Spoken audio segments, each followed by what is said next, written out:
Hello there. Welcome to class. I'm Miss Faust. Please make sure that you have paper out and a pen or pencil. Today is a note-taking day. I even wrote that up on the board. I need you to take notes because you never know what might happen down the road. There could perhaps be a test. Like I said, you never know, do you? Okay, so we're going to start with our next writer. Okay, and she is a poet. Yes, indeed. Okay, the name is Lucille Clifton. Her dates are 1936 to 2010. Everyone got that? So make sure you're writing that down. Get this material down. As I said, she's a poet. She's an African American.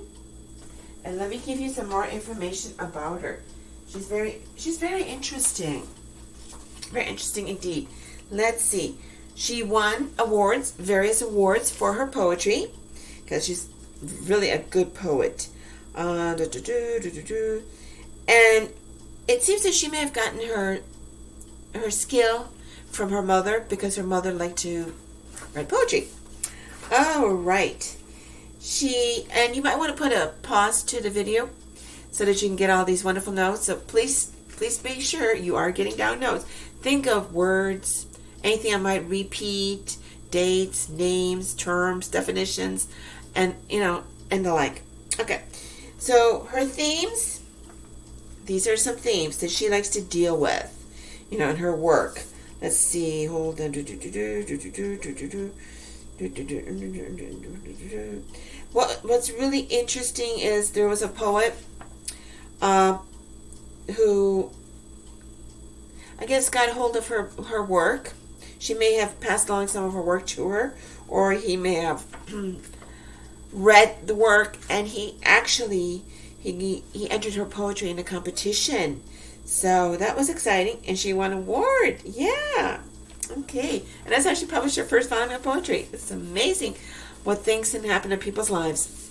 Truly amazing. So yes, you're waiting. You're going, yes, Miss Faust, that's great. What are the themes? Okay, here we go. This is what she likes to deal with. She deals with her concern with family history and relationships, with community, with racial history.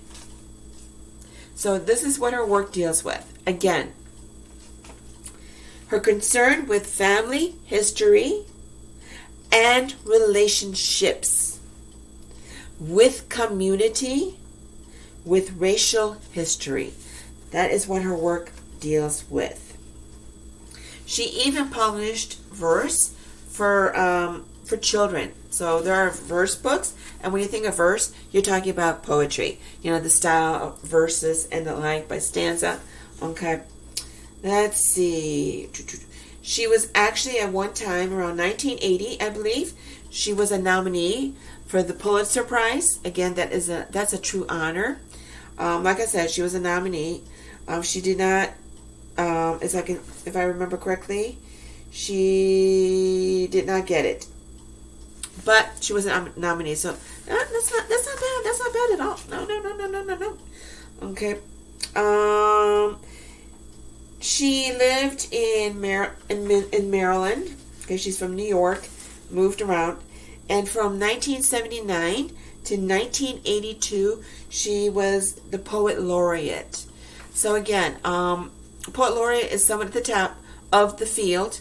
Okay, knows truly how to write poetry, has that special gift, can really share and make an impact on people. Very emotional, because poetry is about emotion, isn't it? So yes, 3 years, poet laureate of her state. And just like we have poet laureates of the country. Okay, there again, top of their field. Let's see what else. She is considered somewhat like Gwendolyn Brooks, if you remember, the poet of the Bean Eaters, in a sense. Okay, very much. She's been likened to her in the style, the way she writes, and these other wonderful poets such as Walt Whitman, Emily Dickinson. Now, Emily Dickinson is an incredibly wonderful writer, but at times for people quite hard to understand. But once you do understand her, she's got so much to say. She also saw virtue and dignity in the lives of ordinary African Americans. So again, she does focus. Remember, Gwendolyn Brooks talked about the life of this couple, of these two poor people. They're older and they've sort of been pushed aside.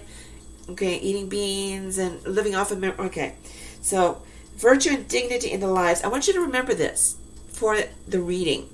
I want you to remember, saw virtue, saw, and then in quotations, this is a quote, virtue and dignity in the lives of ordinary African Americans, end of quote. Remember that. It will help you to understand the poem. As I said, she's a nominee, and yes, poet laureate.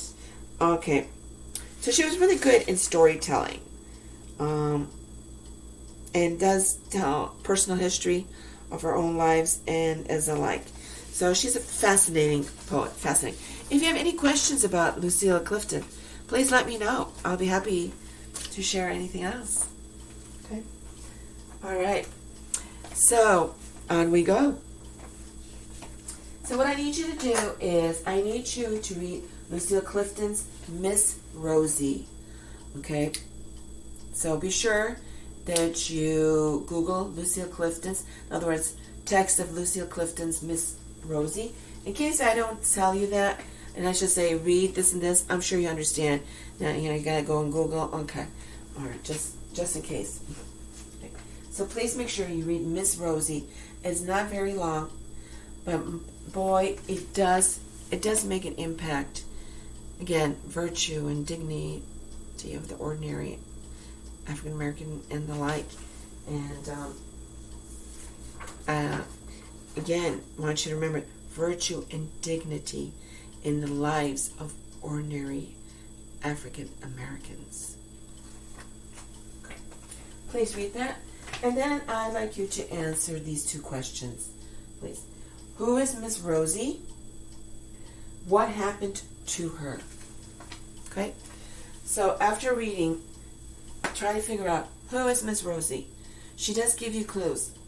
Clifton does give you clues to figure out who Miss Rosie is. And yes, indeed, try to figure out what happened to her. This is due today, along with the answer to this question. Do you have a favorite sports team? Okay. So the Chicago Cubs, Houston Rockets, LA Lakers. Do you have a favorite sports team? Okay. Again, this is due today. Please read the poem. As I said, it's not long. Please read it before you try to figure this out. Okay. And then looking forward to this answer. Okay. And I'm truly looking forward to seeing if you understood what Clifton's trying to say. Who is Miss Rosie? What in the world happened to Miss Rosie? Again, due today. So as soon as you're done, send it on to me immediately. And I wish you a wonderful day. Take care. Till next time. Bye-bye.